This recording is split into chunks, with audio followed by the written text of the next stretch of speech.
రాష్ట్ర ప్రభుత్వం చేస్తున్న కుంభకోణాలు ప్రజా సమస్యలపై గట్టిగా పోరాడాలని పిలుపునిస్తే కాంగ్రెస్ నేతలు రాద్ధాంతం చేస్తున్నారని బీఆర్ఎస్ మాజీ ఎమ్మెల్యే బాల్కసుమన్ ఆక్షేపించారు.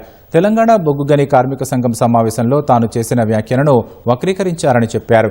ఉద్యమంలో ఎన్నో పోరాటాలు చేసి జైలు పాలయ్యానన్న సుమన్ తనపై కేసు పెట్టి జైలుకు పంపవచ్చని వ్యాఖ్యానించారు.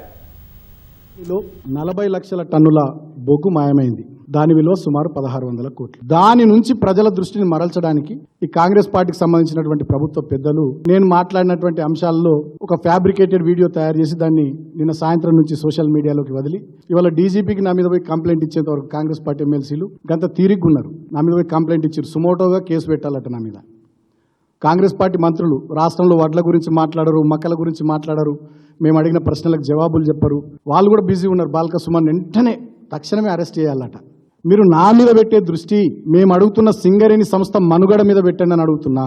మీరు మేనిఫెస్టోలో చెప్పినట్టుగా 30 లక్షల వడ్డీ లేని రుణం ఇల్లు కట్టుకుంటామంటే కార్మికునికి ఎందుకు ఇస్తలేరు? 76 కింద ఈ 3 ఏళ్లలో ఒక్క పట్టా కూడా సింగరేణి ప్రాంతంలో ఎందుకు ఇవ్వలేరు? ఇవాళ సింగరేణిని బొందలగడ్డకు ఎందుకు మారుస్తున్నారు? సింగరేణిలో ఇన్ని స్కాములు మీరు ఎందుకు చేస్తా ఉన్నారు? సింగరేణిని ముఖ్యమంత్రి బామ్మర్దికి అప్పచెప్పి సింగరేణిని ముఖ్యమంత్రి బామ్మర్దికి బంగారు గుడ్లు పెట్టే బాతుగా ఎట్లా మారిపోయిందని మేము అడుగుతున్నటువంటి ప్రశ్నలకు ఇవాళ మంత్రుల దగ్గర కానీ ముఖ్యమంత్రి దగ్గర కానీ సింగరేణి అధికారుల దగ్గర కానీ సమాధానం లేదు.